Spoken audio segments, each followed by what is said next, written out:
On March 12, 2022, the peaceful mountain community of Flagstaff, Arizona awakened to what seemed like an ordinary Saturday. The sun had just begun to illuminate the majestic San Francisco peaks that dominated the horizon, and the crisp morning air carried the scent of ponderosa pines. For most residents, it was a day like any other, but for the staff at Flagstaff Regional Hospital, something felt terribly wrong. By 7:30 a.m., the nursing station on the third floor was fully operational, except for one notable absence. Vanessa Lawson, a dedicated and punctual oncology nurse, had failed to arrive for her shift. For a professional who prided herself on reliability, this was completely out of character. When calls to her cell phone went straight to voicemail, her supervisor, head nurse Janet Keller, began to worry. Vanessa never missed a shift without notice in her 6 years with us, Keller would later tell investigators. She was the type of nurse who would show up even when fighting the flu. When she didn't call in, I knew something wasn't right.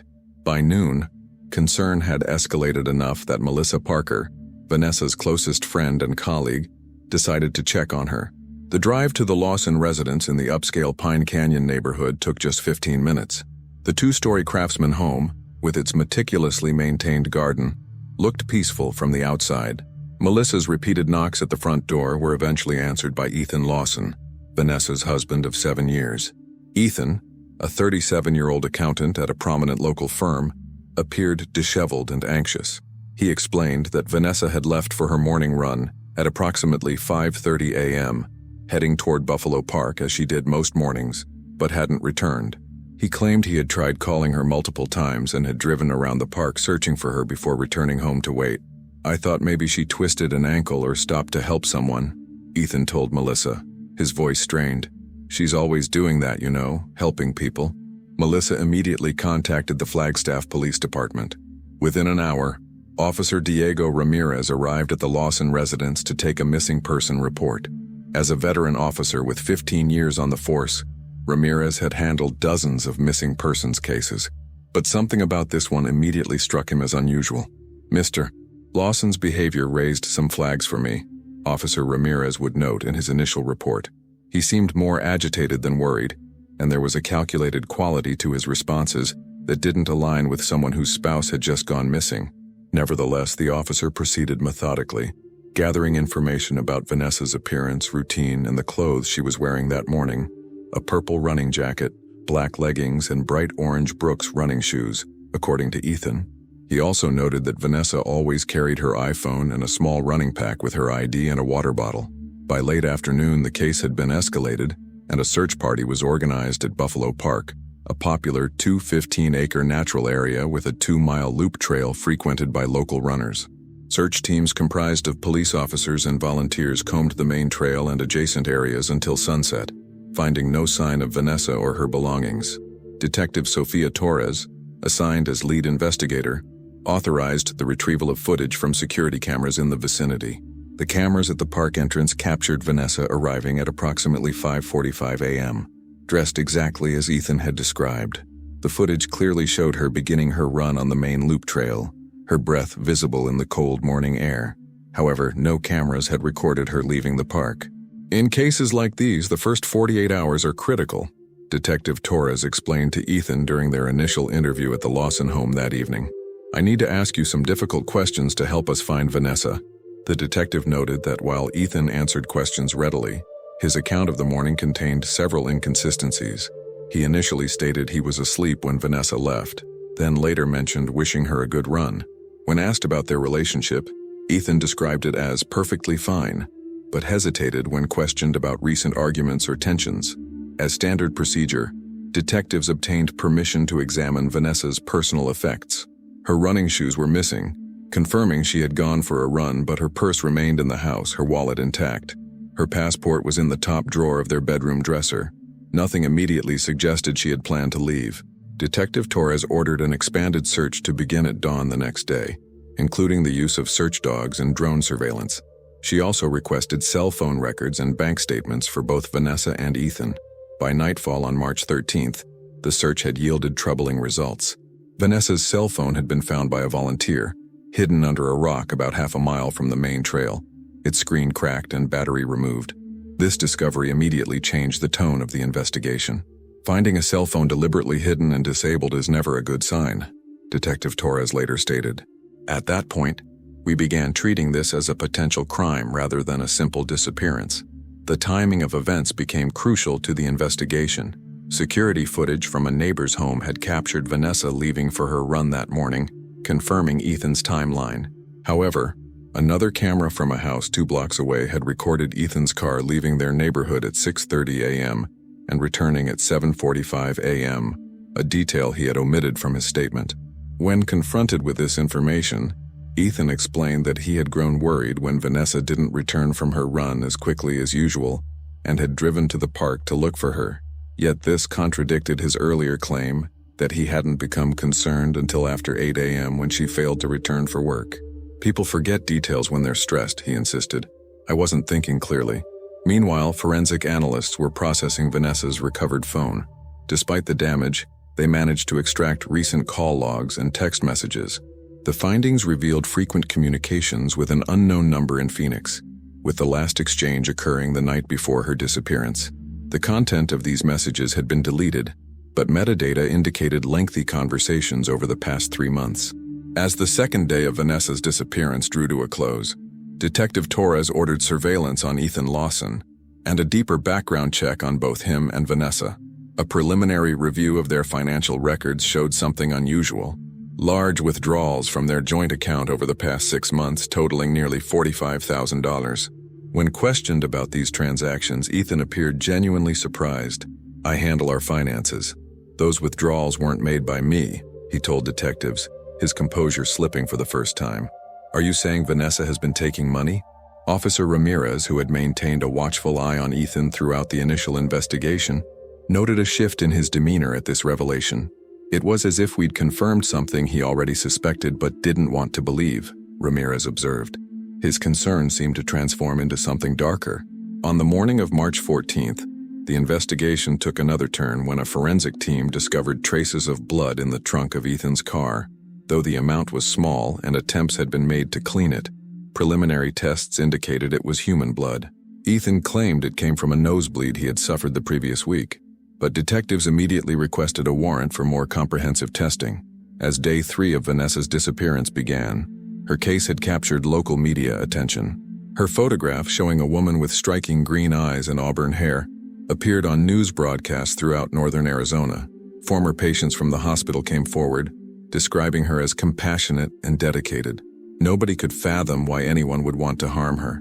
Yet as investigators dug deeper into the Lawsons' lives, cracks began to appear in their seemingly perfect facade. Interviews with neighbors revealed they rarely socialized as a couple. Colleagues at Ethan's accounting firm described him as intensely private and occasionally possessive of his wife. Melissa Parker provided perhaps the most revealing insight when she mentioned that Vanessa had seemed increasingly anxious over the past month. She was always checking her phone, whispering during calls, Melissa told detectives. When I asked if everything was okay, she just said she was handling something complicated and would explain when the time was right. As the sun set on the 3rd day since Vanessa Lawson's disappearance, Detective Torres stood in the conference room of the Flagstaff Police Department, surveying the timeline and evidence photos pinned to the wall. The mysterious withdrawals, the hidden phone, the blood in Ethan's car, and his inconsistent statements all pointed toward a troubling conclusion. But one crucial question remained unanswered. What had Vanessa been hiding from her husband, and was it significant enough to put her life in danger? The answer, it seemed, might lie with the unknown contact in Phoenix, a lead that would soon unravel a secret Vanessa had kept buried for years, one that would prove fatal when discovered by the wrong person. As night fell over Flagstaff and search teams reluctantly suspended operations until morning, Detective Torres made a decision that would dramatically accelerate the investigation. Tomorrow, they would follow the money trail and the mysterious phone number. Both, she suspected, would lead to the truth about what really happened to Vanessa Lawson on that cold March morning. As dawn broke on March 15th, the 4th day since Vanessa Lawson's disappearance, Detective Sofia Torres assembled her investigative team at Flagstaff Police Department headquarters. The room hummed with purpose as officers pinned new evidence to the case board and reviewed overnight developments. We're no longer looking for a missing person, Torres announced, her voice steady but grave. The forensics lab confirmed the blood in Ethan Lawson's trunk matches Vanessa's DNA profile. We're now investigating a probable homicide. The shift in the investigation status triggered a cascade of additional resources. Search parameters expanded beyond Buffalo Park to include remote areas outside city limits. Financial investigators began a comprehensive audit of the Lawsons' accounts, and a dedicated team was assigned to track down the mysterious Phoenix phone number. By mid-morning, Detective Torres and Officer Ramirez arrived at Southwestern Accounting Partners, where Ethan Lawson had worked for the past 9 years. His colleagues described him as methodical, reserved, and exceptionally detail-oriented, traits that had earned him a senior position managing the firm's high-net-worth clients. "Ethan was always the first one here and the last to leave," explained Marcus Daniels, the firm's managing partner. "He's brilliant with numbers, almost obsessive about accuracy. If there were financial irregularities in his personal accounts, I guarantee you he would have noticed immediately." This assessment contradicted Ethan's claim of being unaware of the substantial withdrawals from their joint account. When presented with this inconsistency, Ethan's attorney, whom he had retained the previous evening, advised him not to answer further questions without legal counsel present. Meanwhile, financial investigators made a breakthrough. The $45,000 withdrawn from the Lawsons' joint account had been transferred in increments of $2,500 to $5,000 over 6 months. The transactions had been disguised as payments to various vendors, but the money had actually been rerouted to a private account at Arizona Federal Credit Union, registered solely in Vanessa's name. "This account was opened 18 months ago," reported financial analyst Kevin Delgado, showing Torres the documentation. "Monthly deposits began small, but increased significantly about 6 months ago. The interesting part is where this money went afterward. Bank records showed transfers from Vanessa's private account to 7 different individuals, all with Hispanic surnames, residing primarily in Phoenix and Tucson. The transfers were labeled as support or assistance, with occasional notes in Spanish that translated to for housing or medical needs. While the financial team continued their analysis, another detective made contact with the owner of the mysterious phone number from Vanessa's call log. The number belonged to Alejandro Fuentes, an immigration attorney with offices in downtown Phoenix. After initial reluctance, Fuentes agreed to speak with investigators, citing client confidentiality concerns. "Ms. Lawson was not my client," Fuentes clarified during the phone conversation.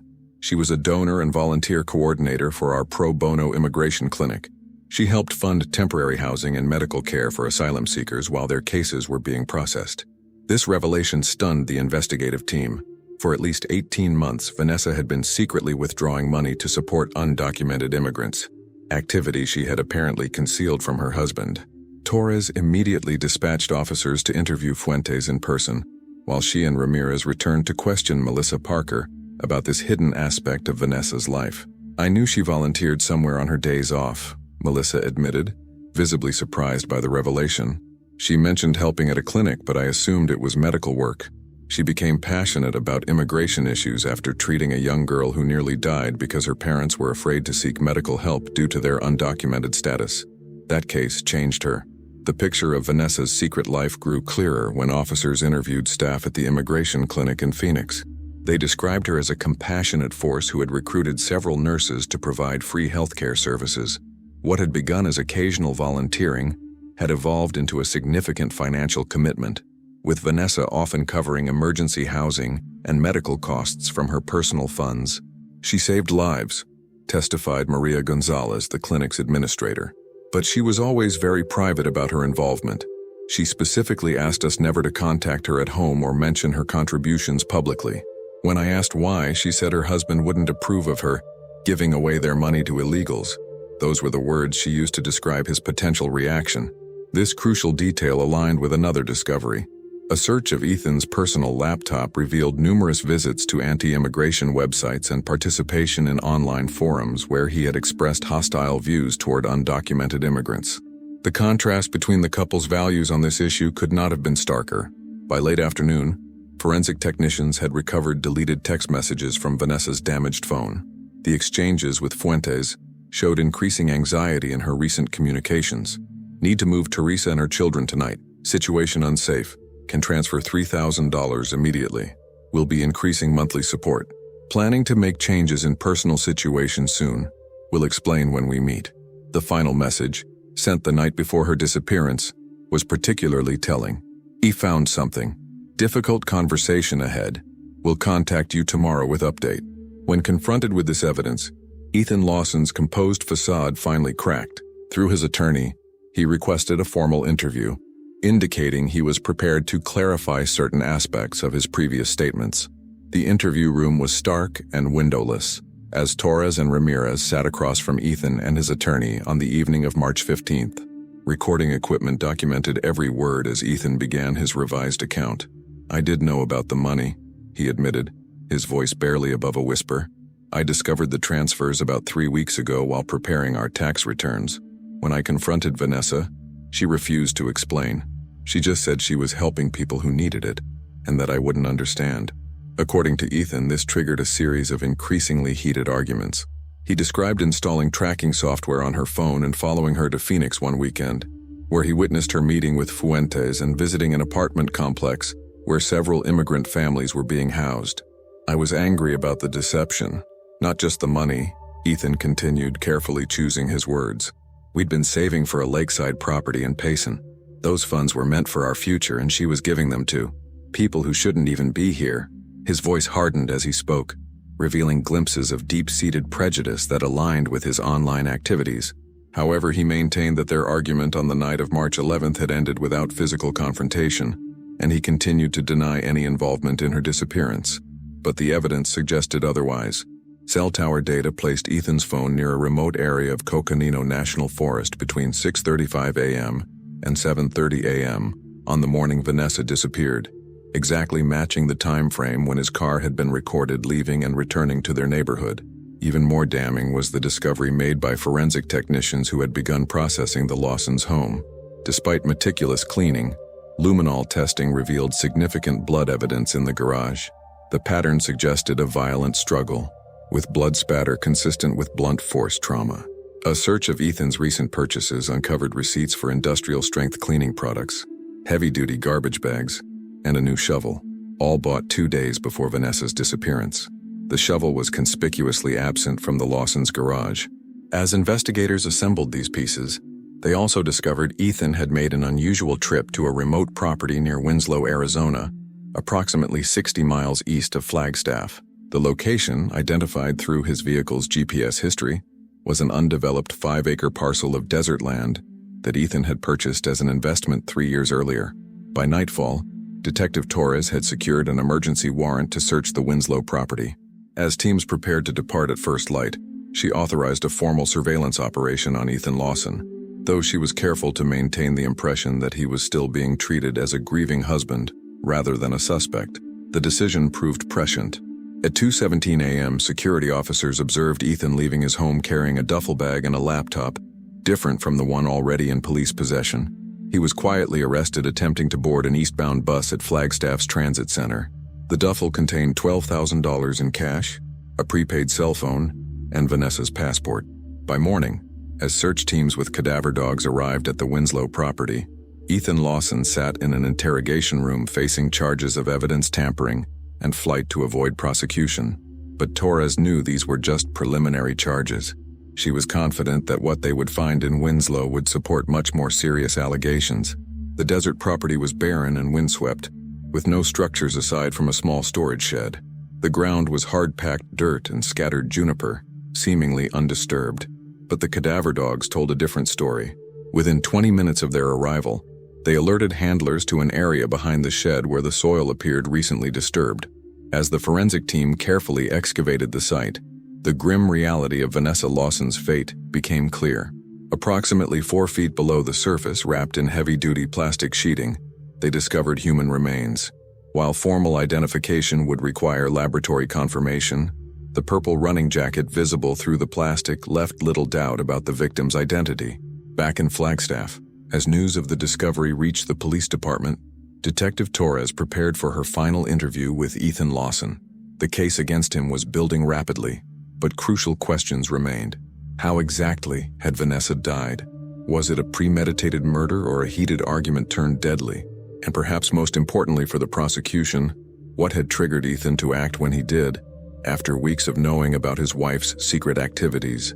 The answer, Torres suspected, lay in those final text messages and the difficult conversation Vanessa had anticipated. Something had changed in the dynamics between husband and wife, something beyond the financial deception and ideological differences that had been simmering for months. As forensic teams processed the burial site in Winslow, technicians continued analyzing data from both Lawson's devices. By late afternoon, they discovered what might have been the final catalyst: an email draft found on Vanessa's laptop, never sent but saved the night before her disappearance. Addressed to Ethan, it detailed her plan to file for divorce, liquidate her share of their assets, and relocate to Tucson to work full-time with immigrant advocacy groups. "I can no longer share my life with someone whose values are so fundamentally opposed to mine," the draft concluded. "I've already consulted an attorney and will be moving out this weekend while you're at your conference in Phoenix." Whether Ethan discovered this email or Vanessa revealed her intentions during their final argument remained unclear. But as the sun set on the 5th day of the investigation, one thing was certain: Vanessa Lawson's compassionate work with vulnerable immigrants had cost her her life, and the secret she had kept from her husband had ultimately been uncovered in the most tragic way possible. As Detective Torres prepared for the following day's press conference, she reflected on how a case that began as a simple disappearance had revealed layers of deception, prejudice, and ultimately, murderous rage. But the most crucial revelations about the Lawsons' troubled marriage and the events leading to that fatal morning were still to come. Revelations that would emerge only when investigators uncovered the full extent of Vanessa's secret life and the dangerous path it set her on when her husband finally discovered the truth. The Flagstaff Police Department's press conference on March 17th drew national media attention. With cameras flashing and reporters crowding the small briefing room, Chief of Police Richard Sandoval confirmed what many had begun to suspect. Vanessa Lawson had been murdered, and her husband Ethan was the prime suspect. Preliminary autopsy results indicate Mrs. Lawson died from blunt force trauma to the head, Chief Sandoval stated, his voice steady despite the gravity of his words. Based on substantial physical evidence and inconsistencies in his statements, Ethan Lawson has been charged with first-degree murder, tampering with evidence, and obstruction of justice. What the chief didn't reveal, what Detective Torres had strategically withheld from the press, were the extraordinary circumstances surrounding Vanessa's secret life that had precipitated her murder. Those details would form the backbone of the prosecution's case, telling a story far more complex than a simple domestic homicide. In the days following the discovery of Vanessa's body, investigators had pieced together a more complete picture of her clandestine activities. The immigration clinic in Phoenix was just the beginning. Records obtained from Vanessa's private email account revealed connections to a broader network of volunteers who provided support to undocumented immigrants across Arizona. Vanessa wasn't just donating money, explained Maria Gonzalez during a formal interview at police headquarters. She was coordinating an underground support system, arranging safe houses, medical care, legal assistance. What started as volunteer nursing evolved into something much more organized. This network, operating in the shadows of Arizona's strict immigration policies, had helped dozens of families navigate the perilous journey from detention to asylum hearings. Vanessa had leveraged her position at the hospital to recruit other healthcare workers, creating a medical response team that treated immigrants who feared visiting hospitals. The scope of her involvement became clearer when investigators accessed a secure cloud storage account mentioned in recovered emails.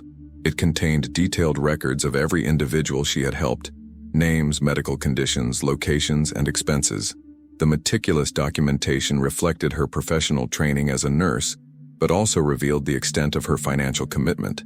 Over $70,000 in personal funds contributed to the cause over the past 2 years.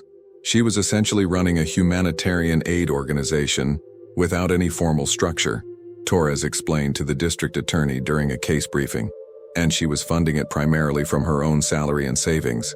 But the most revelatory discovery came from Vanessa's second laptop, a device found hidden in the trunk of her car, which Ethan had apparently missed when cleaning the vehicle. The computer contained journal entries documenting her growing disillusionment with her marriage and Ethan's increasingly extreme political views. One entry from January 2022 was particularly telling. E came home furious about a client whose business employs illegals. His language has gotten so hateful. I don't recognize the man I married anymore. He talks about people as if they're not human. How can I share a bed with someone who would despise the very people I'm risking everything to help? These personal writings painted a portrait of a marriage fracturing along ideological lines. with Vanessa increasingly committed to her humanitarian work, while Ethan drifted toward hardline anti-immigration sentiments. The journal also confirmed investigators' theory about the timeline of their conflict. Found evidence of money transfers on E's desk yesterday. Read an entry dated February 25th. He was reviewing bank statements. Said nothing at dinner, but I know that look. The confrontation is coming and I'm not ready. 3 days later. Horrible fight about the money. He followed me to Phoenix last weekend, called me a traitor, said I was stealing from our future to support criminals. I tried to explain about the children, the families separated, the medical emergencies. He doesn't see them as people, just illegals breaking the law. The final entry, dated March 11th, the night before her disappearance, was chillingly prescient. Consulted with Rebecca, attorney today, filing divorce papers next week. Told E tonight that I want out, that our values are incompatible. His reaction was frightening. Never seen him like this. Sleeping in guest room. We'll leave for Teresa's in Tucson tomorrow after my run. Just need to get through the night. This entry aligned perfectly with the text messages to Alejandro Fuentes and the draft email found on her primary laptop. Vanessa had reached her breaking point and had decided to leave, not just her marriage but Flagstaff entirely. Meanwhile, forensic analysts had completed their examination of the crime scene evidence. The blood patterns in the garage indicated Vanessa had been struck from behind with considerable force. The murder weapon, a heavy metal flashlight found hidden in Ethan's golf bag, contained traces of her DNA despite attempts to clean it. Cell phone tower data confirmed Vanessa never completed her morning run. Her phone had registered briefly at Buffalo Park, but returned to the vicinity of her home by 6:15 a.m., suggesting she had abandoned her run and returned unexpectedly, perhaps forgetting something or changing plans due to the previous night's confrontation. This unexpected return may have surprised Ethan, who, according to neighbor testimonies, had been loading items into his car unusually early that morning. Security footage from a house across the street showed his garage door opening at 6:10 a.m. and closing at 6:22 a.m. During those 12 minutes, no one was visible entering or exiting, but the timing corresponded with Vanessa's phone returning to the property. The prosecutor's theory, supported by the evidence, suggested Vanessa had interrupted Ethan preparing to remove her belongings or documents he had discovered, perhaps the second laptop or files related to her immigration work. The confrontation in the garage had turned violent, resulting in her death. What made the case particularly compelling was the evidence of premeditation. Browser history from Ethan's work computer showed searches for Arizona Divorce Asset Division and hiding assets before divorce, dating back to early March, indicating he anticipated Vanessa's intentions. More damning were searches conducted 3 days before her disappearance. Untraceable poisons, accidental head trauma deaths, and how long before missing person presumed dead. He knew she was planning to leave and take her share of their assets with her, Torres explained to the prosecution team. But more importantly, he knew where that money would go, to people he considered criminals, to a cause he despised. It wasn't just about losing his wife. It was about losing control of their resources to something he fundamentally opposed. As the case against Ethan Lawson solidified, Detective Torres focused on understanding the full extent of Vanessa's network. This wasn't merely about building a murder case. It was about ensuring the safety of the vulnerable individuals who had lost their protector. Working closely with Alejandro Fuentes, she identified key volunteers who could maintain the support system Vanessa had established. One of these volunteers, Teresa Mendoza, had been Vanessa's closest confidant in the immigration community. It was to Teresa's home in Tucson that Vanessa had planned to flee the day she was killed. Vanessa called me around midnight before it happened, Teresa told detectives, her voice breaking. She said she was leaving Ethan, that things had gotten dangerous. I offered to drive up and get her, but she insisted she'd come after her morning run. She wanted one last run on her favorite trail before leaving Flagstaff behind. That final, fateful decision to maintain her routine, to take one last run through Buffalo Park, had given Ethan the opportunity to prepare for her return. Whether he had planned to kill her that morning, or had reacted violently to a confrontation, remained unclear, but the evidence of premeditation was sufficient for the first-degree murder charge. 2 weeks after Vanessa's disappearance, as spring began to warm the Arizona highlands, a memorial service was held at Flagstaff Regional Hospital. Hundreds attended. Colleagues, patients, friends, and, unexpectedly, several families she had helped through her secret humanitarian work. They spoke of her compassion, her dedication, and her unwavering commitment to helping those in desperate circumstances. "Vanessa saved my daughter's life," said Elena Gutierrez, speaking through tears and a translator. "When no one else would treat her because we had no papers, no insurance, Vanessa found a doctor, arranged hospital admission under her own name. She risked everything for strangers." This public revelation of Vanessa's work created a complex backdrop for the upcoming trial. In a state with deeply divided opinions on immigration, the case was becoming a lightning rod for broader political tensions. Defense attorneys had already begun suggesting they would portray Vanessa as someone who had broken federal laws by aiding undocumented immigrants, a strategy aimed at finding sympathetic jurors in a region where immigration remained a contentious issue. Prosecutor Michelle Kang anticipated this approach. "They'll try to put Vanessa on trial for her humanitarian work," she cautioned Torres during a case review. "We need to keep the focus on what actually happened. A man who murdered his wife because she was leaving him, and because he disapproved of her helping vulnerable people." As March turned to April, the discovery phase of the trial preparations revealed another dimension to Ethan's motives. Financial investigations uncovered that he had accumulated significant gambling debts through an offshore sports betting operation, nearly $130,000 over the previous year. These debts, hidden from Vanessa, explained his extreme reaction to her withdrawals from their joint account and his desperate need to maintain control of their finances. "He was underwater financially while she was giving money away," Torres observed. "It wasn't just ideological, it was practical. He couldn't afford for her to leave with half their assets while creditors were circling." This financial pressure added another layer to the prosecution's theory of premeditation. Ethan hadn't just killed in anger, he had killed to prevent financial ruin. The gambling debts, combined with his anti-immigration sentiments and Vanessa's plans to leave, created a perfect storm of motives. By mid-April, as pretrial hearings began, public interest in the case had intensified. National news outlets framed the story as emblematic of America's immigration debate, how differing views on this polarizing issue had destroyed a marriage and led to murder. Some conservative commentators attempted to justify Ethan's anger, if not his actions, by focusing on the legality of Vanessa's aid network. But for those closest to the investigation, the case transcended politics. It was about a woman who had lived a double life, outwardly a professional nurse in a seemingly stable marriage, privately a dedicated humanitarian, risking her personal and financial security to help others. When those two worlds collided, the results had been catastrophic. As Detective Torres reviewed the case files late one evening preparing for her testimony, she paused on a photo of Vanessa from her hospital ID badge. The woman's gentle smile revealed nothing of her secret crusade or the danger it would ultimately place her in. "She must have known the risks," Torres murmured to Officer Ramirez, who had stayed late to assist with trial preparations. Not just from Ethan, but from authorities if her support network was discovered. She chose to help anyway. What Torres couldn't yet know was that the full extent of Vanessa's secret life was still unfolding. New information was emerging about connections to larger humanitarian organizations and potential legal challenges she had been mounting against detention facilities.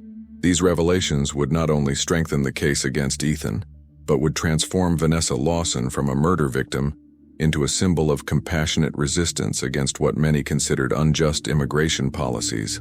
As April progressed toward the trial date, investigators discovered encrypted communications suggesting Vanessa had been documenting abuses within immigration detention centers, gathering testimony, photographs, and medical evidence with the help of detainees. This documentation, stored on secure servers Ethan had never discovered, represented a more direct challenge to the system than merely providing aid.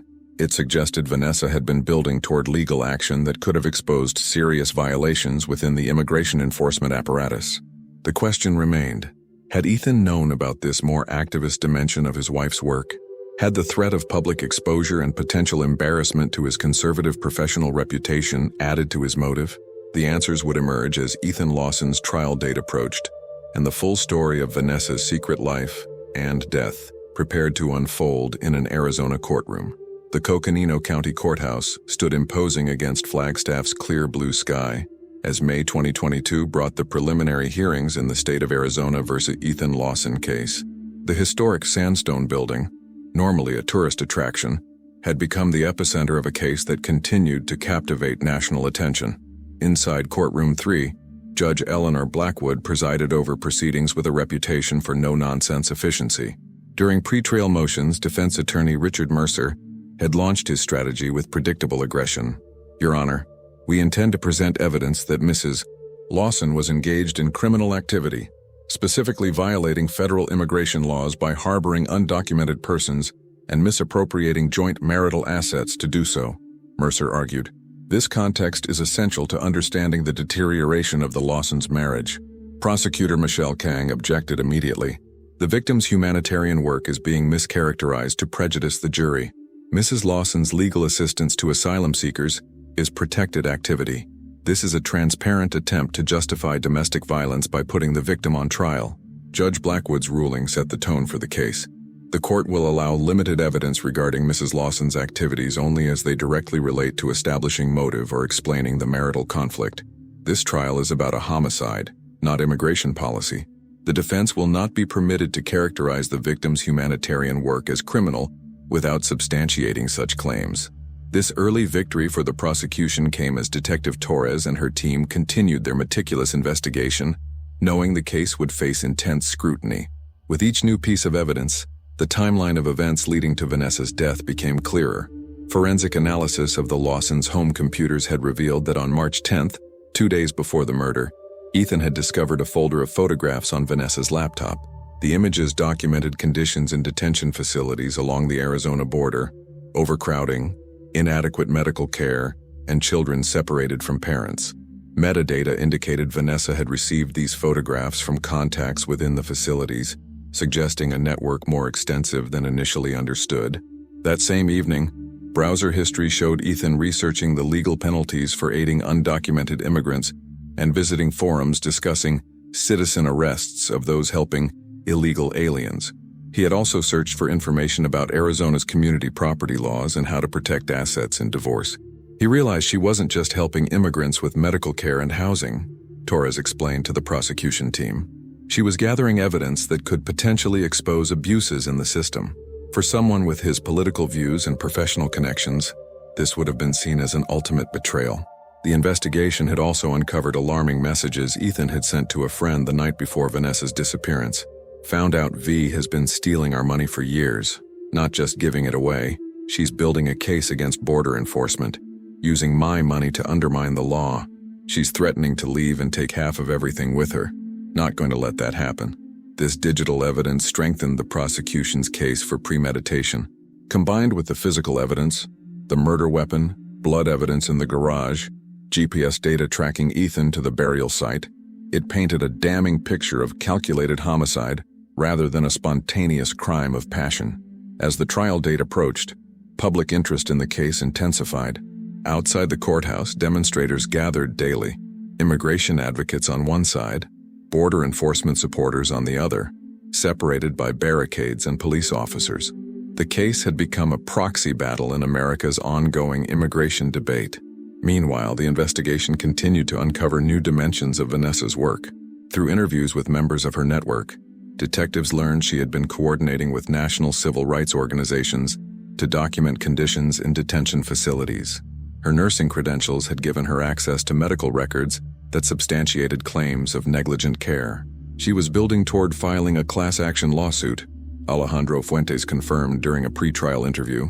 The documentation she gathered could have exposed serious violations of detainee rights. She planned to go public after relocating to Tucson, where she would have institutional support and protection. This revelation provided another potential motive. Ethan, with his conservative professional connections, might have faced social and business repercussions if his wife became publicly known as an immigration whistleblower. In image-conscious Flagstaff business circles, such associations could be damaging. On June 2nd, as jury selection began, the defense strategy shifted subtly. Unable to directly vilify Vanessa's humanitarian work due to the judge's restrictions, Mercer instead focused on Ethan's state of mind. "My client discovered his wife had been lying to him for years," Mercer told potential jurors during voir dire. He learned she was withdrawing large sums from their joint accounts without his knowledge or consent. When confronted, she threatened to leave and take half their assets. "Will show that Mr. Lawson acted in a moment of extreme emotional distress after a sustained period of deception." This approach aimed to reduce the charges from first-degree murder to voluntary manslaughter by claiming heat of passion rather than premeditation, but the prosecution had anticipated this strategy. The evidence will show that Mr. Lawson researched ways to hide assets, investigated divorce laws, and searched for information about disposing of bodies days before his wife's death. Kang countered, "These are not the actions of someone who killed impulsively in the heat of passion. These are the calculated steps of a man who decided his wife would not leave him or take her share of their resources." The jury ultimately selected consisted of 7 women and 5 men, a diverse cross-section of Coconino County residents. As the trial formally began on June 6, national media descended on Flagstaff in full force. Court TV broadcast the proceedings live, with legal analysts debating each day's testimony during evening recaps. Detective Torres was the prosecution's first major witness, walking the jury methodically through the investigation's timeline. Her testimony, supported by crime scene photographs, security camera footage, and cell phone data, established the core narrative. Vanessa had returned unexpectedly from her morning run, likely encountered Ethan in the garage, and been struck from behind with the heavy metal flashlight. Autopsy results indicated she had died almost instantly from catastrophic brain trauma. Torres detailed how Ethan had then cleaned the garage, transported Vanessa's body in his car trunk to the remote property near Winslow, and buried her before returning home to report her missing. The detective's testimony was clinical and precise, her years of experience evident as she withstood aggressive cross-examination without wavering. "Detective, isn't it possible that Mrs. Lawson confronted her husband that morning about his gambling debts, initiating a heated argument?" Mercer asked, attempting to shift blame toward the victim. "The physical evidence doesn't support that scenario," Torres replied calmly. "Mrs. Lawson was struck from behind while likely entering the garage from the driveway. The blood spatter pattern and the location of the initial impact are consistent with someone being attacked upon entry, not during a face-to-face confrontation." The prosecution built its case layer by layer over 2 weeks, calling forensic experts, financial investigators, and members of Vanessa's support network. Teresa Mendoza's testimony proved particularly powerful, describing Vanessa's final phone call and her plan to leave Flagstaff. "She was afraid," Teresa testified, her voice steady despite her obvious emotion. She said Ethan had become unpredictable, that his anger about her work with immigrants had escalated. She was planning to file for divorce that Monday and had already packed essentials in her car. This testimony directly contradicted the defense's claim that Vanessa's decision to leave was a sudden announcement that triggered an uncontrollable emotional response. Evidence showed she had been planning her departure for weeks, and Ethan had discovered these plans through his surveillance of her communications. On the trial's 9th day, the prosecution presented perhaps its most damning evidence: surveillance footage from a gas station in Winslow showing Ethan purchasing fuel at 7:12 a.m. on March 12th, directly contradicting his initial statement that he had been home all morning waiting for Vanessa to return from her run. The timestamp aligned perfectly with GPS data from his vehicle, placing him en route to the burial site. As the prosecution's case neared completion, they called an unexpected witness, Dr. Raymond Forrester, Ethan's therapist. Though therapy sessions are typically protected by confidentiality, Ethan had waived these privileges when he authorized his defense team to access his medical records to support claims about his mental state. This tactical error allowed the prosecution to question Dr. Forrester about relevant sessions. The therapist testified that Ethan had expressed increasing anger about Vanessa's humanitarian activities during sessions in January and February. Mr. Lawson stated that he felt his wife was betraying both him and their country by helping people he referred to as illegals. Dr. Forrester testified, "In our final session on February 28th, he expressed that he couldn't live with being married to someone working against everything he believed in, but also said he wouldn't let her take half of what he'd built." This testimony directly established Ethan's state of mind in the weeks before the murder, undermining the defense's heat of passion argument by demonstrating his ongoing resentment and consideration of options. The defense case, beginning in the 3rd week of trial, focused primarily on portraying Ethan as a man betrayed by his wife's financial decisions, her secret activities, and ultimately her decision to leave the marriage. Character witnesses testified to his typically calm demeanor and professional accomplishments, attempting to frame the killing as an anomalous act by an otherwise law-abiding citizen. The strategy culminated with Ethan himself taking the stand, a high-risk decision that prosecutors welcomed. Under his attorney's careful questioning, Ethan presented himself as a devastated husband who had discovered layer upon layer of deception. "I loved Vanessa," he testified, his voice breaking appropriately. "Finding out she had been lying to me for years, taking our money without discussing it, planning to leave and take half our assets, it was overwhelming. When she came back that morning and told me she was leaving immediately, something just snapped." This narrative directly contradicted the physical evidence showing Vanessa had been struck from behind, suggesting ambush rather than confrontation. During cross-examination, Prosecutor Kang methodically dismantled Ethan's version of events. "Mr. Lawson, you testified that you snapped when your wife announced she was leaving," Kang began. "Yet 3 days before her death, you searched online for how to dispose of human remains and undetectable murder methods. How do you explain conducting those searches if you had no premeditation?" Ethan's composure faltered. "I was just curious about crime stories I'd been reading. And your curiosity also led you to purchase a new shovel, heavy-duty trash bags, and industrial cleaning supplies 2 days before your wife's death?" Kang pressed. "I was planning a garden project," Ethan responded weakly. "A garden project at your undeveloped property in Winslow, the same property where you buried your wife's body?" Kang's questioning grew increasingly precise, highlighting the improbability of Ethan's explanations. As cross-examination continued, Ethan's carefully constructed narrative crumbled. He contradicted his earlier statements, became defensive about his gambling debts, and ultimately lost his composure when confronted with the text messages he had sent expressing rage about Vanessa, undermining the law. "She was helping criminals," he finally shouted, his face flushed. "Using our money I earned, to help people who shouldn't even be in this country. Then she was going to take half of everything and continue funding them. I couldn't let that happen." This outburst, revealing both his true motives and his premeditation, effectively ended any hope for the defense's heat of passion argument. The jury had witnessed firsthand the deep-seated resentment and calculation behind Vanessa's murder. Closing arguments on June 24th summarized the 6 weeks of testimony. Prosecutor Kang methodically reviewed the evidence of premeditation, the attempted cover-up, and Ethan's multiple motives: financial control, ideological opposition to Vanessa's work, and determination to prevent her from leaving with her share of their assets. "This was not a crime of sudden passion," Kang concluded. "This was the calculated elimination of a woman who had become inconvenient, whose values, compassion, and independence threatened the defendant's control and contradicted his worldview.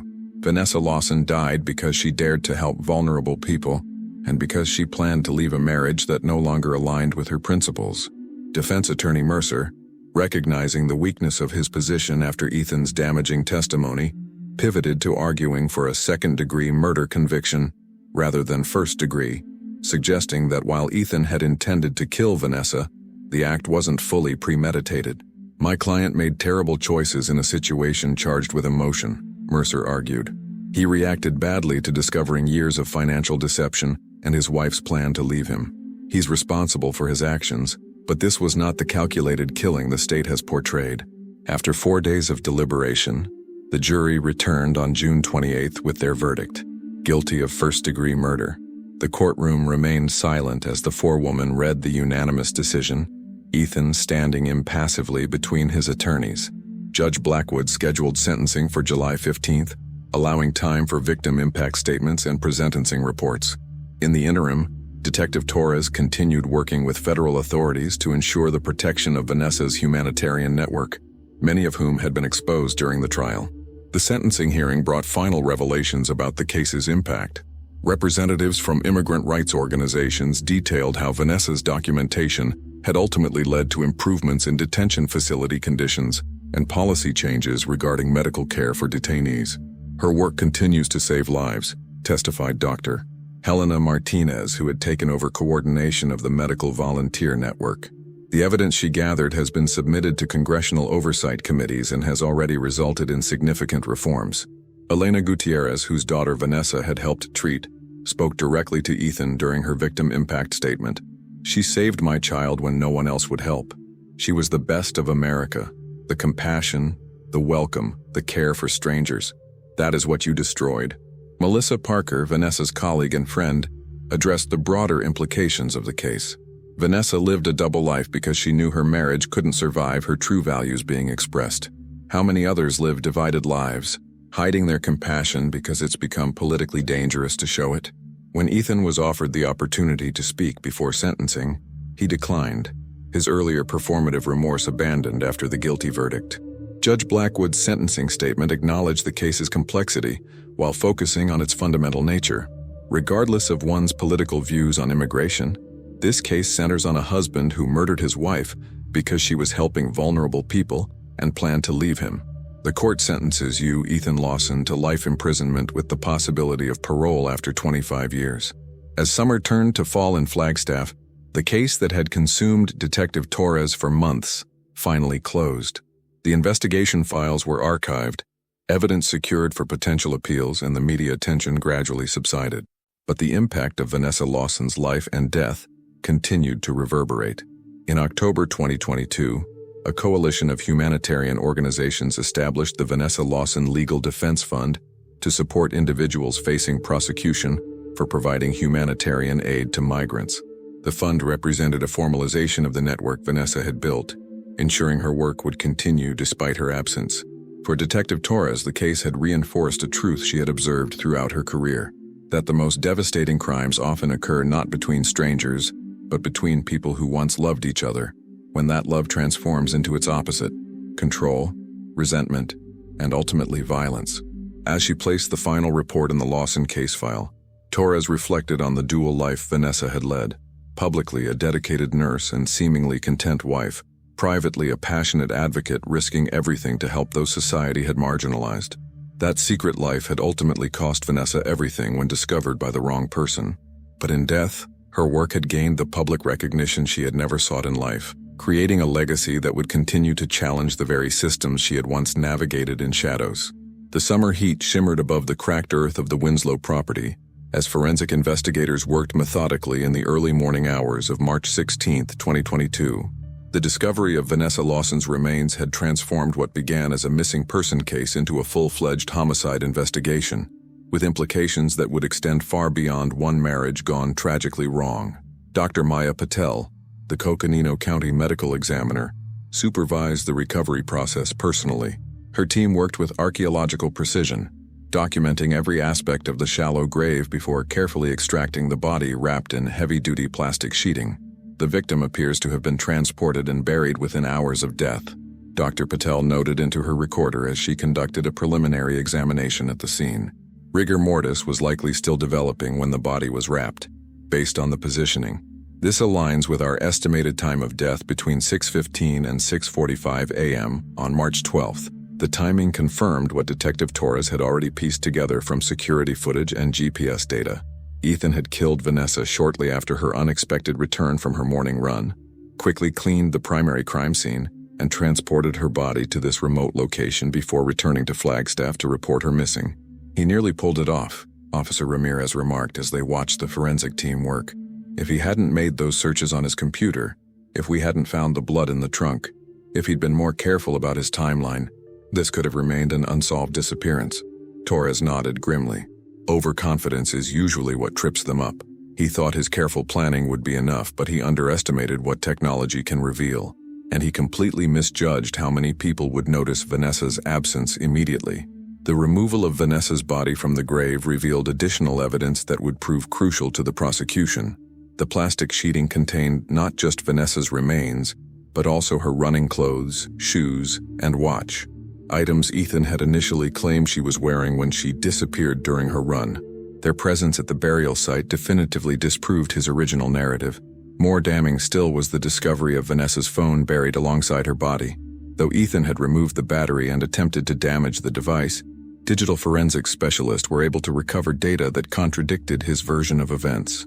The phone's health app had recorded Vanessa's run that morning, showing she had completed only 0.8 miles of her usual 2-mile route before turning back toward home. The last movement recorded was at 6:12 a.m., placing her back near their residence at the time of the murder.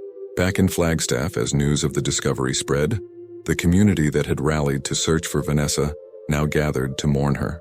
A makeshift memorial appeared outside Flagstaff Regional Hospital, where colleagues and patients left flowers, notes and candles in tribute to the nurse who had touched so many lives, both publicly in her professional capacity and secretly through her humanitarian work. At the police station, Ethan Lawson sat in an interrogation room facing Detective Torres and the county prosecutor. With physical evidence mounting against him, his attorney had advised a limited confession in hopes of negotiating reduced charges. "It wasn't supposed to happen that way," Ethan stated, his voice flat, devoid of the emotion one might expect. "I didn't plan for her to come back so soon from her run. I was just securing certain documents I didn't want her to take." "Documents related to her immigration work?" Torres pressed. "Documents related to our finances," Ethan corrected. "She'd been draining our accounts. I wanted to protect what was left."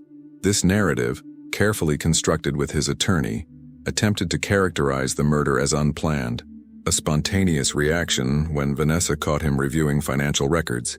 But the evidence told a different story, one of calculated preparation and deliberate action. "Mr. Lawson, we've recovered your search history," Torres said, sliding a printout across the table.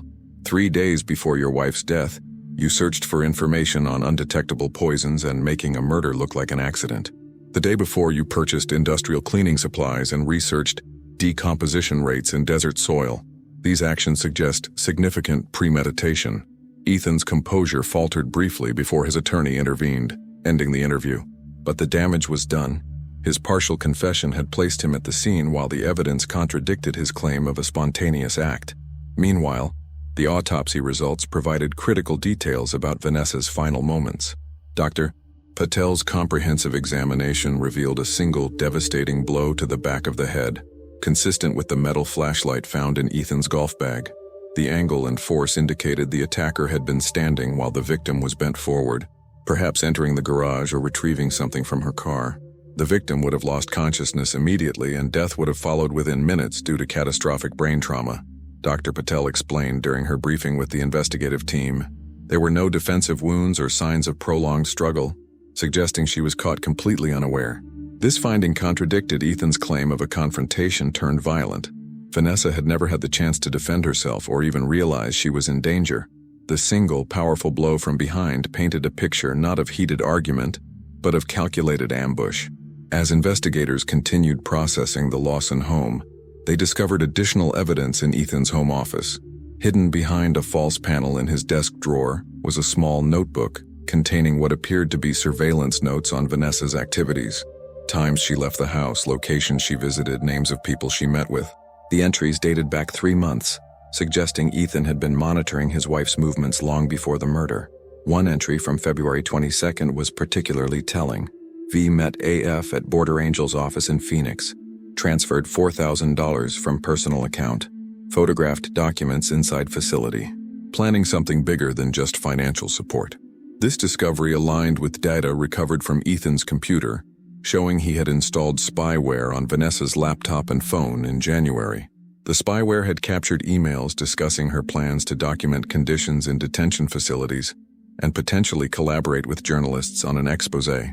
He knew exactly what she was doing, and he'd known for months, Torres explained to Prosecutor Kang as they reviewed the evidence. The triggering event wasn't discovering her activities. It was learning she planned to leave him and continue her work with legal protection through formal organizations in Tucson. This realization shifted the prosecution's understanding of motive. Ethan hadn't killed simply because of ideological opposition to Vanessa's immigration work or anger over financial deception. He had killed because she was escaping his control and potentially embarrassing him professionally by publicly advocating for a cause he vehemently opposed. The case took another turn when investigators uncovered evidence of Ethan's gambling addiction through financial records subpoenaed from offshore betting sites. Over the previous year, he had lost nearly $130,000, more than his annual salary, on sports betting and online poker. The mounting debts explained his extreme reaction to Vanessa's withdrawals from their joint accounts and added financial desperation to his list of motives. He couldn't afford a divorce, financial investigator Kevin Delgado concluded. Between his gambling debts and Arizona's community property laws, he stood to lose not just half their assets but potentially face financial ruin if creditors came calling. Keeping his wife alive but under control was no longer an option once she decided to leave. By late March, as prosecutors prepared formal charges, a more complete picture of the events leading to Vanessa's death had emerged.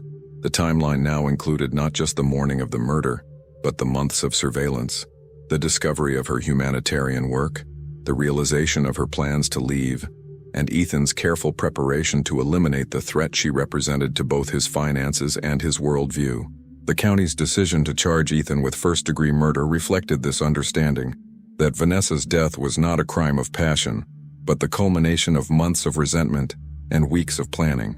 The additional charges of tampering with evidence, obstruction of justice, and fraudulent schemes acknowledged the elaborate cover-up attempt and the financial motivations behind the crime.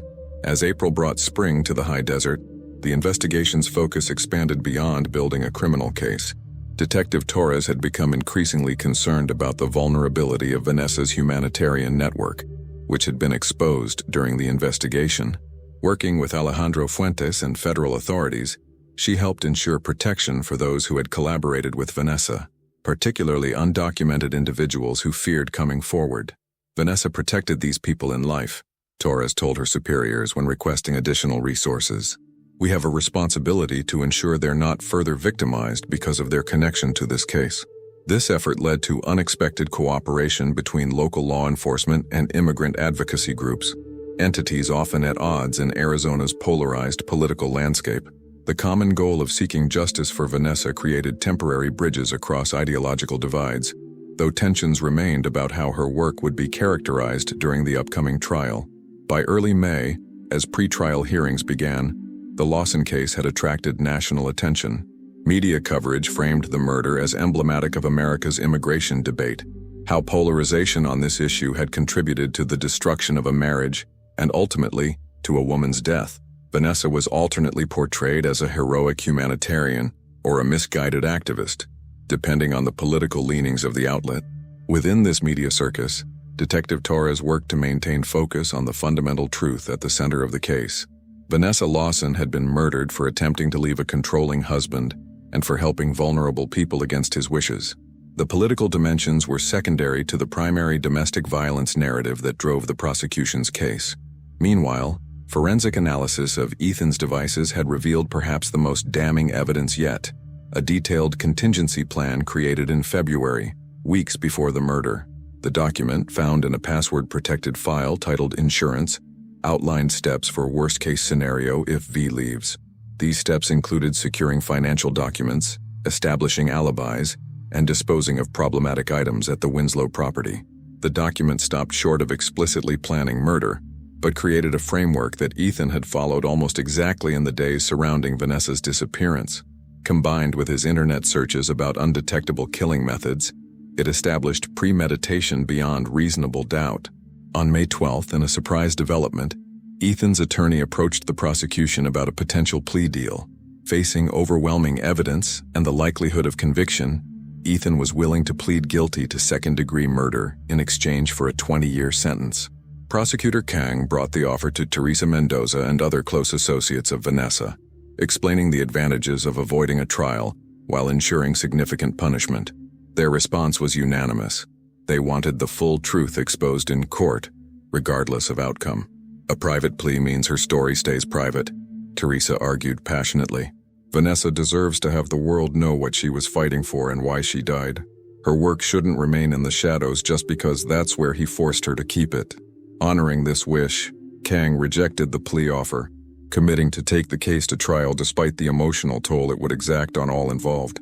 The decision meant months more work for the investigative team, ensuring every detail was properly documented and every witness prepared. As the case progressed toward trial, a final discovery illuminated the events immediately preceding the murder. Analysis of Vanessa's laptop revealed she had drafted but never sent an email to the directors of several immigrant rights organizations in Tucson on March 11th, the night before her death. The email detailed her plans to join their efforts formally, bringing her documentation of detention facility conditions and medical neglect. After years of working in the shadows, she wrote, "I'm ready to step into the light. My marriage is ending and I can finally align my public life with my private convictions." The timing suggested Vanessa may have shared these plans with Ethan during their final argument, revealing not just her intention to leave, but her readiness to publicly advocate for the very cause he despised. For a man already monitoring her activities and planning contingencies, This declaration would have represented the point of no return. In early June, as jury selection began for what would become one of Arizona's most closely watched trials, Detective Torres met one final time with the medical examiner to review autopsy findings before testimony. The single blow that killed her was delivered with exceptional force, Dr. Patel explained, indicating the skull fracture on diagnostic images. But what's particularly notable is the precision. The impact point targeted one of the most vulnerable areas of the skull, suggesting either remarkable luck or someone who had researched lethal head injuries. This observation connected directly to Ethan's internet searches about fatal head trauma locations, found in his browser history from March 9th, 3 days before the murder. The pattern of research followed by precise execution reinforced the prosecution's narrative of careful planning rather than spontaneous violence. As the trial date approached, the final pieces of the investigative puzzle fell into place. Cell tower data confirmed Ethan had made a brief visit to the Winslow property 2 weeks before the murder, likely to scout the burial location. Credit card records showed purchases of the specific plastic sheeting found containing Vanessa's body, made under a false name, but traced to Ethan through security footage at a home improvement store in a neighboring town. Each piece of evidence further undermined the defense's heat of passion argument and strengthened the case for premeditated murder. By the time opening statements were scheduled to begin, prosecutors had assembled an overwhelming body of physical evidence, digital forensics, financial records, and witness testimony pointing to Ethan's guilt. For Detective Torres, who had lived with the case day and night for months, the approaching trial represented both professional culmination and emotional reckoning. She had come to know Vanessa Lawson through the evidence of her life, her compassionate work, her careful documentation, her growing courage to align her public and private selves. That journey toward authenticity had been cut short by a husband who couldn't tolerate her independence or her values. "The tragedy isn't just that she died," Torres remarked to Ramirez as they finalized trial preparations. "It's that she died just as she was finally ready to live truthfully. After years of hiding her humanitarian work, she was prepared to advocate openly for what she believed in." This understanding, that Vanessa had been killed at the moment she sought to reconcile her divided life, would become central to the prosecution's narrative during the trial. In death, her secret work would finally receive the public acknowledgement she had been prepared to claim in life, and the husband who silenced her would face justice in the same public sphere he had so feared her entering with beliefs contrary to his own. As June 2022 arrived, bringing the summer heat to northern Arizona, the stage was set for the trial that would determine Ethan Lawson's fate and establish the legal truth about Vanessa's death. But beyond the courtroom proceedings, her legacy was already taking shape in the continued work of those she had inspired, and the formal organizations now carrying forward the humanitarian efforts she had once conducted in secret. The Coconino County Courthouse buzzed with activity on the morning of July 15, 2022, sentencing day for Ethan Lawson. After a 6-week trial and 4 days of jury deliberation, the verdict of guilty on all counts had been delivered 2 weeks earlier. Now, Judge Eleanor Blackwood would determine the punishment for the man convicted of murdering his wife over her humanitarian work and decision to leave their marriage. Outside the courthouse, the scene reflected the case's impact on the community and beyond. Television news vans lined the street, their satellite dishes extending skyward. 2 distinct groups of demonstrators gathered on opposite sides of the courthouse steps. Immigration advocates holding signs with Vanessa's image and the words, "Her work continues," facing a smaller contingent of border security supporters arguing that laws matter and marriage vows are sacred. Inside courtroom 3, the atmosphere was solemn as spectators. Media representatives, legal teams, and those connected to the case took their places. Detective Torres sat in the front row behind the prosecution table, her posture professional, but her expression revealing the emotional weight of a case that had consumed her life for months. Beside her was Officer Ramirez, who had worked the investigation from its first hours as a missing person report through to its conclusion as a landmark murder trial. At precisely 9:00 a.m., the bailiff called the court to order, and Judge Blackwood entered, her black robes flowing as she took her seat at the bench. The proceedings began with victim impact statements, an opportunity for those affected by Vanessa's murder to address the court and the convicted man directly. Melissa Parker was the first to speak, approaching the podium with a composed demeanor that belied her obvious grief. "I knew Vanessa Lawson for 8 years as a colleague, a friend, and an inspiration," she began, her voice steady. "What I didn't know What none of us at the hospital knew was the extent of her compassion and courage. She lived a divided life not by choice but by necessity, hiding her humanitarian work because she knew her husband's political views made it unsafe to reveal her true self at home. Melissa's testimony painted a portrait of a woman who found ways to help others despite constraints, who channeled her nursing expertise into addressing critical needs among vulnerable populations. She once told me that being a nurse wasn't just a profession, but a commitment to alleviating suffering wherever you encounter it. She lived that commitment fully, even when it required secrecy. Teresa Mendoza followed, speaking through an interpreter, though she occasionally switched to English when emotion overtook her practiced statement. "Vanessa saved my sister's child when he developed pneumonia in detention," Teresa testified.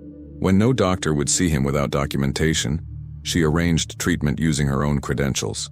She risked her career, her reputation, and ultimately her life to uphold the most basic principle of human dignity, that no person should suffer or die because of where they were born or how they crossed a border. Teresa looked directly at Ethan Lawson, who sat impassively between his attorneys. "You killed her because she challenged your notion of who deserves compassion, but her legacy lives in every life she saved, in every family she kept together, and in the network that continues her work today." Perhaps the most powerful testimony came from Dr. Helena Martinez, who had taken over coordination of Vanessa's medical volunteer network after her death. The documentation Vanessa gathered has been submitted to congressional oversight committees. Dr. Martinez informed the court, "Last month, the Department of Homeland Security announced new medical care protocols for detention facilities based directly on evidence she compiled. Policies are changing because of her work." Dr. Martinez then addressed the broader implications of the case. Vanessa's murder reveals the dangerous polarization in our society. When helping vulnerable human beings becomes so politically divisive that it can trigger violence, we must examine who we've become as a community and a nation. Vanessa died because she crossed the invisible boundaries of acceptable compassion, boundaries that should never exist in a humane society. After 12 impact statements spanning nearly 2 hours, the court took a brief recess before the sentencing phase resumed. When proceedings reconvened, Judge Blackwood asked if the defendant wished to make a statement before sentencing. Ethan Lawson, wearing a gray suit that hung loosely on his frame after months in county jail, rose slowly. His attorney had advised him to express remorse, but his statement revealed little genuine contrition. "I made a terrible mistake in a moment of extreme emotional distress," he stated, his voice flat. "I loved my wife, but she betrayed our marriage by lying about our finances and supporting activities I considered harmful to our country. I accept responsibility for my actions while maintaining that I never planned for this to happen." This half-hearted statement, contradicting the mountain of evidence showing extensive premeditation, drew audible murmurs from the gallery.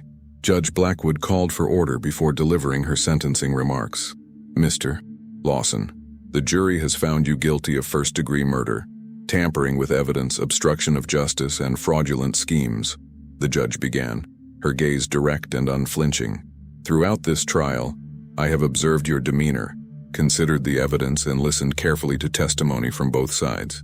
What emerges is a portrait not of a man who made a split-second mistake, but of a calculating individual who, upon discovering his wife's plans to leave and continue her humanitarian work, methodically planned her elimination." Judge Blackwood referenced the evidence that had most influenced her decision: the internet searches for lethal methods, the scouting of the burial site weeks before the murder, the purchase of materials used in the crime, and the detailed contingency plan found on Ethan's computer. Particularly disturbing is that your wife was killed precisely because she chose to help vulnerable individuals, a choice that contradicted your political views, but reflected her professional ethics as a healthcare provider. This court rejects any attempt to frame this case as justifiable anger over financial decisions. The evidence clearly establishes that your opposition to your wife's humanitarian work was a primary motivation for this crime. After summarizing the aggravating factors, including the calculated nature of the murder and the extensive cover-up attempts, Judge Blackwood delivered her sentence. "Ethan Lawson, for the crime of first-degree murder, this court sentences you to life imprisonment with the possibility of parole after 25 years. For the additional charges, you are sentenced to a consecutive term of 15 years. You will be eligible for parole consideration no earlier than 2062. The sentence, effectively a 40-year minimum term, exceeded the prosecution's requested 25 to life recommendation. As court officers escorted Ethan from the courtroom, Detective Torres observed not the arrogant, controlling man they had arrested months earlier, but a diminished figure whose carefully constructed life had collapsed entirely. Outside the courthouse, Prosecutor Michelle Kang addressed the waiting media. Today's sentence reflects the heinous nature of this crime, a premeditated murder designed to silence a woman for her compassionate work and to prevent her from leaving an increasingly dangerous marriage. While no punishment can bring Vanessa Lawson back, we hope this verdict and sentence provide some measure of justice for her family, friends, colleagues, and the many vulnerable individuals she helped. The case officially closed, but its impact continued to ripple outward. The extensive media coverage had drawn attention to the challenges faced by humanitarian workers in politically contentious areas like the U.S.-Mexico border. Several legal advocacy organizations announced initiatives to provide protection for those facing harassment or intimidation for immigration-related humanitarian work, with one fund specifically named in Vanessa's memory. In August 2022, a month after sentencing, the Vanessa Lawson Memorial Clinic opened in Tucson, a free healthcare facility specifically serving undocumented immigrants and asylum seekers. Funded by donations that poured in following the trial's publicity, the clinic represented the formalization of the shadow network Vanessa had operated in life. For Detective Torres, the conclusion of the case brought professional accolades but also profound reflection. The Lawson investigation had been the most comprehensive and high-profile of her career, but it had also forced her to examine the invisible divisions within her community, how political polarization could turn deadly when it entered domestic spaces. On a warm September evening, Torres visited Buffalo Park, the trail where Vanessa had begun her final run on that March morning. A small memorial plaque had been installed near the trailhead, bearing a simple inscription, Vanessa Lawson, 1988-2022. Her compassion knew no borders. As Torres stood reading the plaque, she was approached by Teresa Mendoza, who had come to place flowers at the memorial. "We never got to thank you properly," Teresa said, extending her hand to the detective. "Not just for solving the case, but for how you protected our network during the investigation." Torres nodded, acknowledging the deliberate care her team had taken to shield vulnerable immigrants connected to Vanessa's work from unnecessary exposure during the investigation and trial. "I kept thinking about what Vanessa was trying to do," Torres replied. She understood that systems sometimes fail to protect the vulnerable, that sometimes compassion requires working outside established channels. As law enforcement, we're part of the system, but that doesn't mean we can't recognize when humanity needs to take precedence. This understanding had shaped the investigation's approach to Vanessa's humanitarian network, treating those involved as witnesses and victims, rather than as subjects of immigration enforcement. It represented a subtle but significant evolution in how local law enforcement interacted with immigrant communities, in the aftermath of a case that had exposed the dangerous consequences of polarization. In October, 6 months after Vanessa's body had been discovered, a more formal memorial service was held at Flagstaff Regional Hospital. The hospital administration announced the creation of the Vanessa Lawson Humanitarian Fellowship, a program that would support nurses interested in providing health care in underserved communities, including immigrant populations. The service brought together the various circles of Vanessa's divided life, her hospital colleagues, members of her humanitarian network, and patients she had helped both officially and secretly. For many attendees, it was their first realization of how many lives she had touched across seemingly impenetrable social and political boundaries. Dr. Raymond Forrester, Ethan's former therapist who had testified during the trial, attended the memorial, and later shared his professional reflections with Detective Torres during the reception. "What strikes me most about this case is how Vanessa's divided life reflected the broader divisions in our society," he observed. She compartmentalized her compassion because expressing it universally had become politically dangerous. When personal relationships become proxies for political battles, we create the conditions for this kind of tragedy. This perspective offered Torres a framework for understanding what had ultimately driven Ethan to murder, not simply the discovery of financial deception or the threat of divorce, but the intolerable challenge to his worldview represented by his wife's humanitarian work.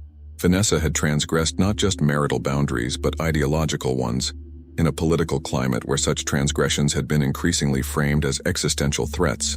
As 2022 drew to a close, the legal aftermath of the case continued to unfold.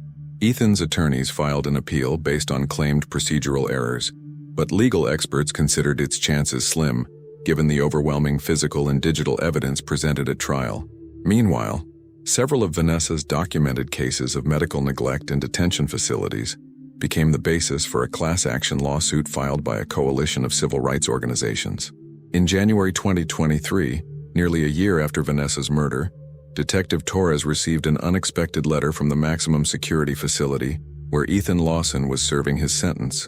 After consideration, she decided to read it, curious about what he might say now that the legal process was complete. The letter contained neither apology nor admission, but instead a self-justifying narrative that portrayed Ethan as a victim of political persecution. He claimed the court had unfairly emphasized his anti-immigration views while downplaying Vanessa's illegal activities supporting undocumented immigrants. The letter concluded with a statement that chilled Torres. "History will vindicate those of us who tried to uphold the law when our own families betrayed us." Torres shared the letter with Prosecutor Kang, who noted its value in opposing any future parole considerations. He still doesn't acknowledge the premeditated nature of his actions or express genuine remorse, Kang observed. This demonstrates the continuing danger he would pose if released. The detective ultimately decided not to share the letter's contents with Vanessa's friends or colleagues, seeing no value in exposing them to Ethan's unrepentant perspective.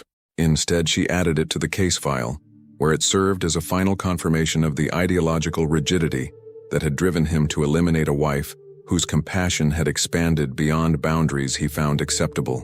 In March 2023, on the first anniversary of Vanessa's death, a nationwide day of service was organized by immigration advocacy groups in her memory. Volunteer healthcare providers across the country offered free services to undocumented individuals who normally avoided medical care due to fear of deportation. The initiative, called Vanessa's Day, treated over 5,000 patients in its inaugural event, with plans to make it an annual occurrence. For Detective Torres, this transformation of tragedy into positive action represented the most fitting justice for Vanessa Lawson. The woman who had been killed for her secret compassion had now become a public symbol of humanitarian work across political divides. Her murder had exposed the dangerous consequences of polarization while inspiring a counter-movement based on the fundamental principle that had guided her life, that human suffering deserves response regardless of documentation status or national origin. As spring returned to Flagstaff, bringing wildflowers to Buffalo Park where Vanessa had taken her final run, Torres reflected on how the case had changed her professionally and personally. The investigation had required navigating complex political terrain while maintaining focus on the fundamental crime, a husband killing his wife for asserting independence and living her values. It had demonstrated how domestic violence often intersects with control, not just over a partner's body, but over their beliefs, associations, and capacity for compassion. The Lawson case would be studied in criminal justice courses and cited in domestic violence literature as an example of how controlling behavior can escalate to lethal violence when a partner attempts to leave or assert autonomy. But for those closest to the investigation, its legacy was more intimate, a reminder that courage often requires crossing boundaries others consider inviolable, and that sometimes justice means continuing the work that made someone a target. On a bright April morning in 2023, more than a year after beginning the investigation, Detective Sophia Torres submitted her final report on the case of Vanessa Lawson. The document, running to hundreds of pages with accompanying evidence files, represented the most comprehensive investigation of her career. But its conclusion was simple. A woman had died for helping others and for seeking freedom from a controlling marriage. As Torres closed the case file for the last time, she thought of Vanessa's final text message to Alejandro Fuentes the night before her death. "Difficult conversation ahead. We'll contact you tomorrow with update." That update never came, but the conversation Vanessa had hoped to start, about compassion across borders, about aligning public actions with private values, continued in ways she could never have anticipated, ensuring that while her life had been cut short, her impact would endure far beyond the boundaries she had navigated in life. In courtroom 3, now empty except for cleaning staff preparing for the next day's proceedings, Judge Blackwood's words from the sentencing remained etched in the public record. No person should face violence for choosing compassion, for helping the vulnerable, or for exercising their right to leave a relationship. Today's sentence affirms that in our justice system, such violence will be met with the fullest penalties the law provides. This declaration, like the case itself, transcended the individual tragedy of Vanessa Lawson's death to address broader questions about the limits of acceptable care for others in a divided society, questions that would continue to challenge communities, law enforcement, and the legal system long after Ethan Lawson began serving his sentence, and Vanessa's memory transformed from private grief to public inspiration.